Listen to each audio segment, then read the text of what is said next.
¿Alguna vez os ha pasado que alguien de vuestra propia familia, alguien en quien confiasteis ciegamente, os traiciona de la manera más baja e inesperada? Porque claro, una cosa es que te falle un amigo, una pareja, pero que lo haga tu propia sangre, la persona que se suponía debía cuidarte y protegerte. Eso es otra cosa. Eso duele en un nivel completamente distinto. Hola, soy Andrea, y lo que os voy a contar hoy es algo que todavía me cuesta creer.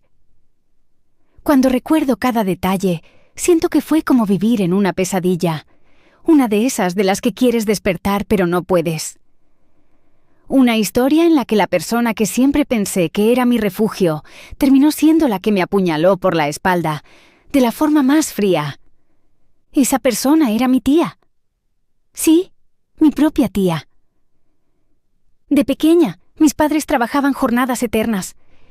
Ellos hacían todo lo posible para darme una vida decente, pero eso significaba que muchas veces no podían estar conmigo. ¿Y quién era la que se encargaba de cuidarme en esas horas? Mi tía. Era ella la que me recogía del colegio, la que me llevaba a su casa, la que me preparaba meriendas, la que en más de una ocasión me regañaba como si fuese su propia hija. Y yo, con los ojos de una niña, creía que lo hacía porque me quería. Creí que era amor, que era cariño, que era familia. Y durante muchos años crecí con esa idea. Incluso ya de adulta, cuando miraba atrás, pensaba, qué suerte tuve de que mi tía estuviera ahí cuando mis padres no podían. Porque sí, a veces no todo el mundo tiene a alguien que lo cuide. Y yo me sentía agradecida. Pero un día, todo ese agradecimiento se convirtió en veneno. Recuerdo perfectamente la escena. Estábamos en su cocina, un día cualquiera, tomando café como siempre. Ella me miraba fijamente, con esa seriedad que pocas veces usaba, y de repente me soltó. Andrea, tú me debes mucho. Me reí nerviosa, porque pensé que era una broma, un comentario suelto.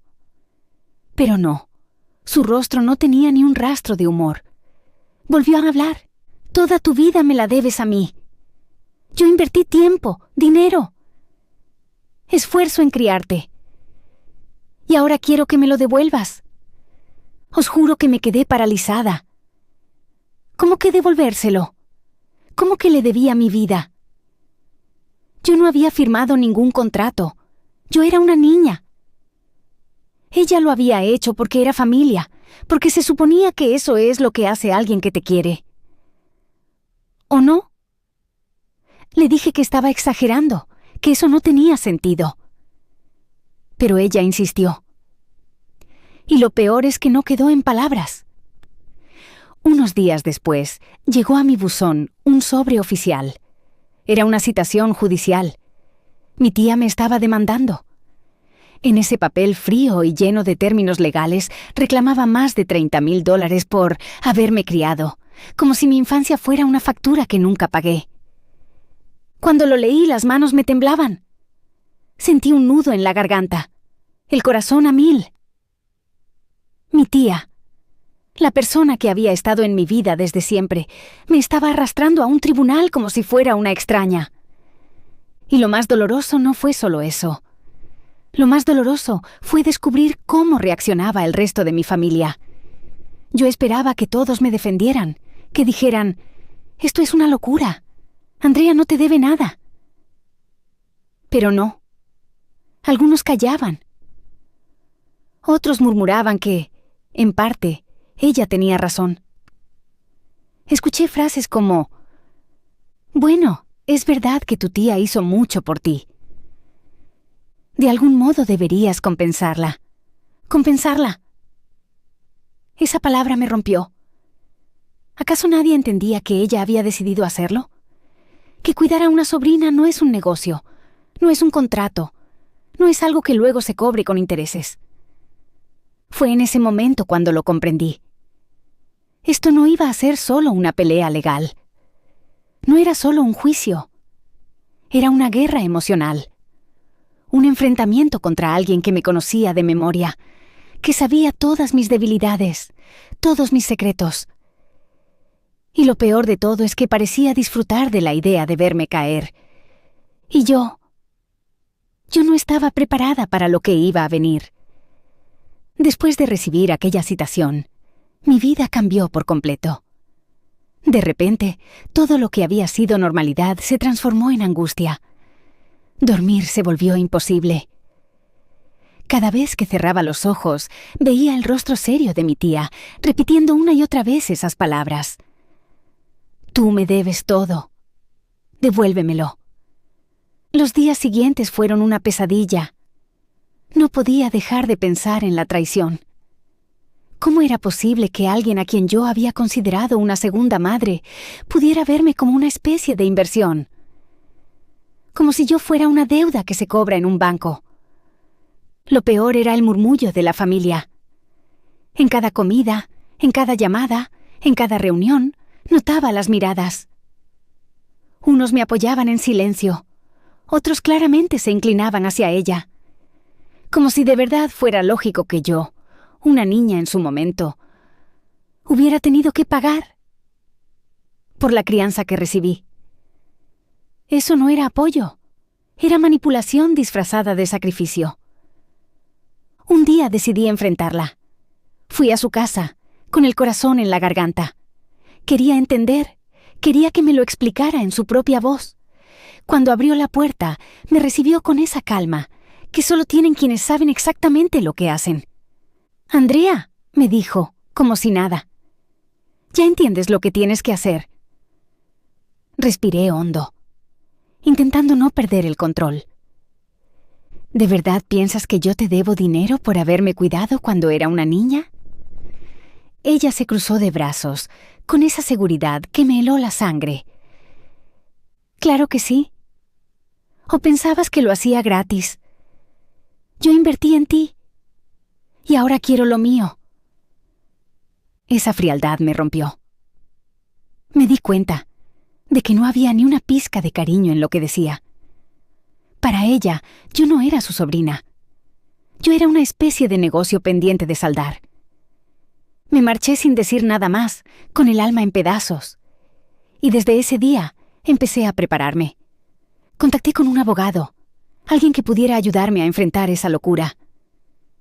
Le conté mi historia entre lágrimas, y él, después de escucharme con paciencia, me dijo algo que nunca olvidaré.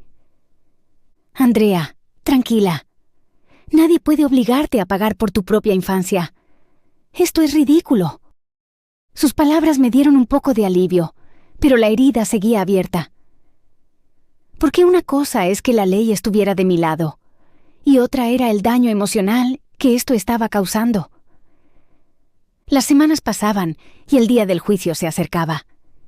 Yo me sentía como una prisionera en espera de sentencia. Mis noches eran insomnio, mis días, ansiedad. Y mientras tanto, mi tía seguía sonriendo, como si ya tuviera la victoria asegurada. Incluso hubo un momento que nunca olvidaré. Fue en una reunión familiar. Ella estaba allí, rodeada de gente, y alguien le preguntó en voz baja por el juicio. Yo estaba a pocos metros, escuchando. Y mi tía, con una sonrisa torcida, dijo: «Andrea aprenderá que en esta vida nada es gratis». Esa frase me quemó por dentro. Ya no era una cuestión de dinero. Era una cuestión de orgullo, de poder, de demostrar que ella podía controlarme incluso de adulta. Y os juro que en ese instante, que algo cambió en mí. Pasé del miedo a la rabia. Pasé de sentirme una víctima a prometerme a mí misma que no iba a dejar que me humillara delante de todos. Empecé a reunir todo lo que pudiera demostrar quién era ella realmente. Vecinos que sabían cómo me trataba, amigos que conocían la verdad de mi infancia. Pruebas de que lo que ella reclamaba no tenía ningún sentido. Me convertí en una especie de detective de mi propia vida, escarbando entre recuerdos dolorosos para armar una defensa que no solo me protegiera legalmente, sino que desenmascarara a mi tía frente a todos. El día del juicio estaba cada vez más cerca, y aunque temblaba de miedo, también empezaba a sentir algo nuevo. La fuerza de alguien que ha sido traicionado y que no piensa dejarse pisotear. Porque sí, ella creía que me iba a doblar con sus amenazas, pero lo que no sabía era que me estaba despertando una parte de mí que nunca había mostrado. La parte que pelea hasta el final, cuando la hieren de verdad. Y así, con ese fuego ardiendo dentro de mí, me preparé para lo que vendría. El día del juicio llegó antes de lo que imaginaba. Recuerdo levantarme aquella mañana con el estómago hecho un nudo. Apenas había dormido, y aún así me obligué a ponerme en pie, a vestirme con calma y a mirarme al espejo. Me repetía: Andrea, no vas a dejar que te destruyan. Vas a demostrar quién eres y lo injusta que es esta situación. Al llegar al tribunal, mis piernas temblaban. La sala era fría, con ese ambiente tenso que se respira en los lugares donde se deciden destinos.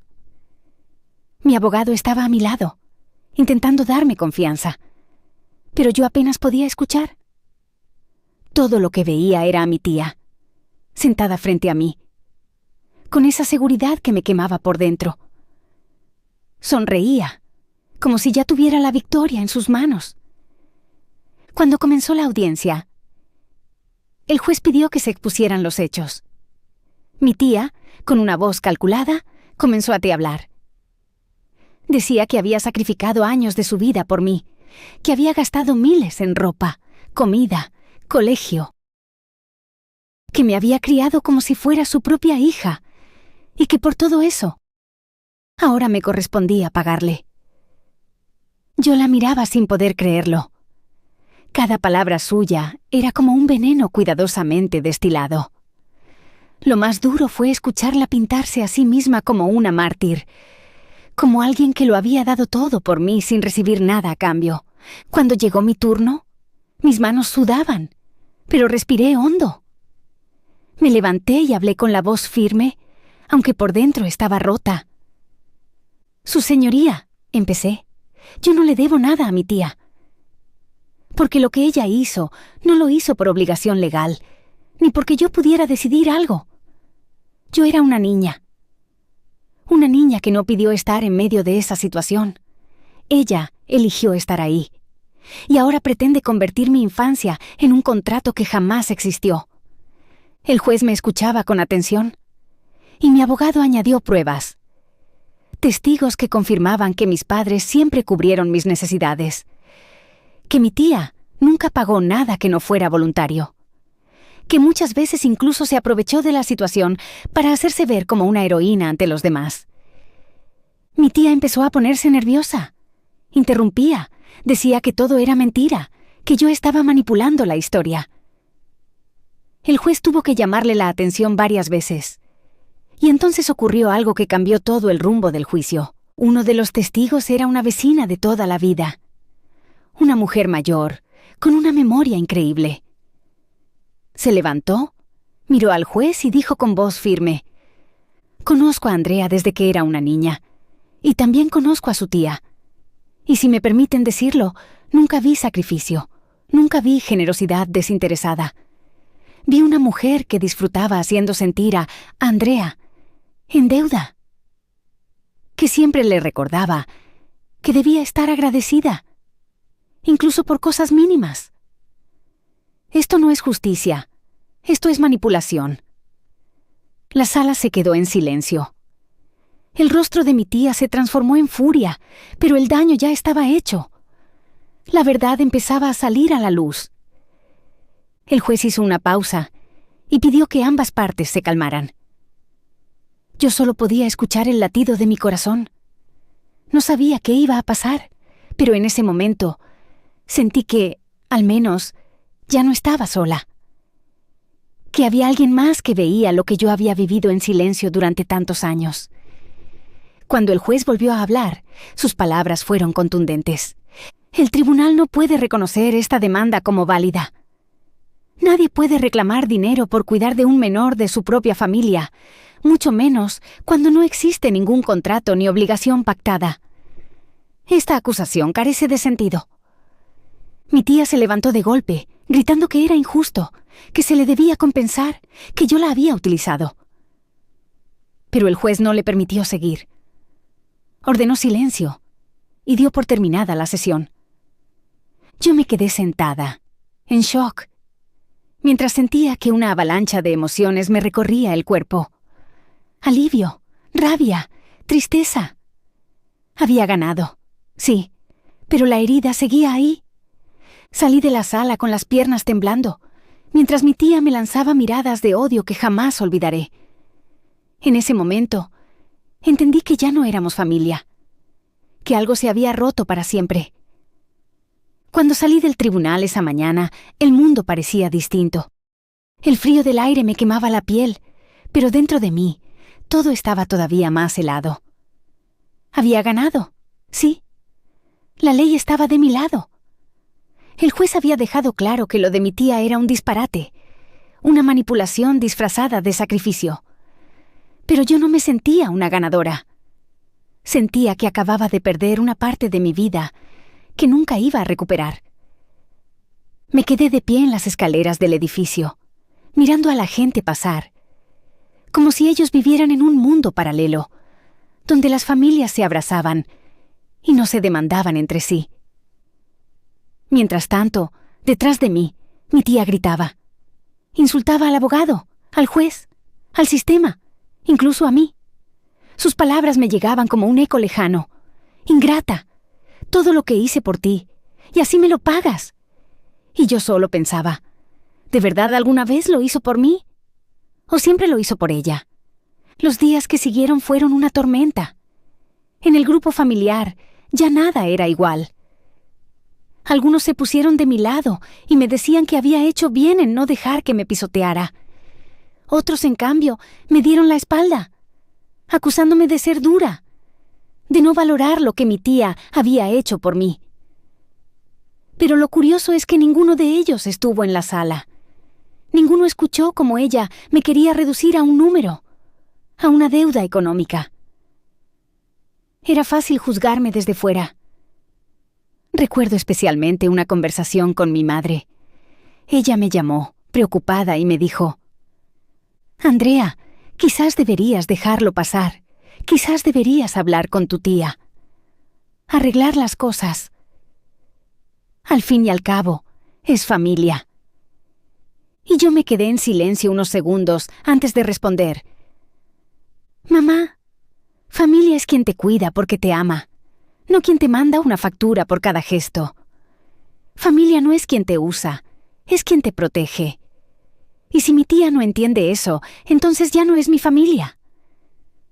La voz de mi madre se quebró al otro lado, y supe que en el fondo lo entendía, aunque le doliera. Con el tiempo empecé a ver las cosas con más claridad. Mi tía nunca buscaba justicia, buscaba poder. Siempre había disfrutado haciéndome sentir en deuda.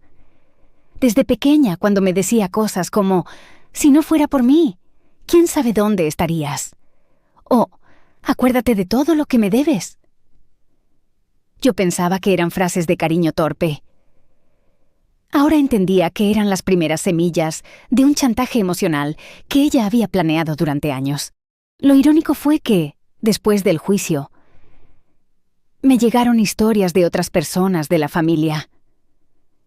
Primos que me contaban que también se habían sentido usados por ella. Amigos de mi infancia que me decían: «Siempre nos dimos cuenta de que tu tía disfrutaba recordándote que estabas en deuda. Eso me abrió los ojos. No era yo. Nunca había sido yo el problema. Era ella. Y su necesidad de controlarlo todo». Unas semanas más tarde, recibí un mensaje suyo, corto, venenoso, escrito como una amenaza. «Esto no ha terminado. Vas a pagar, Andrea». Y en lugar de asustarme, me reí. No con alegría, sino con cansancio. Porque entendí que no importaba lo que yo hiciera, ella nunca iba a cambiar. Y entonces decidí bloquearla, en todas partes, para siempre. Ese gesto fue liberador. Sentí que por primera vez en mi vida le quitaba el poder que siempre había tenido sobre mí. Ya no iba a dejar que sus palabras dictaran cómo me sentía. Ya no iba a cargar con una deuda que nunca existió. Pero os confieso algo. El dolor sigue ahí. El dolor de saber que alguien tan cercano pudo hacerme tanto daño. El dolor de aceptar que la sangre no siempre une y que a veces los mayores enemigos están dentro de la propia familia. Y sin embargo, ese mismo dolor me dio una fuerza que no sabía que tenía. Aprendí que no debo nada a nadie, excepto a mí misma. Que el cariño no se mide en dinero, ni en facturas, ni en demandas. Y que a veces la mejor venganza no es gritar ni pelear, sino simplemente seguir adelante, sin mirar atrás, demostrando con tu vida que no te han roto.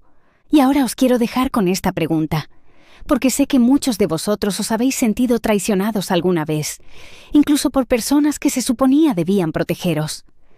¿Lo hice bien? ¿Lo hice mal? ¿Habríais hecho lo mismo en mi lugar? ¿Qué habríais hecho vosotros si una persona de vuestra familia os hubiera arrastrado a un tribunal por algo así? Dejádmelo en los comentarios, porque os estaré leyendo. Y creedme, esta vez quiero escuchar vuestras voces.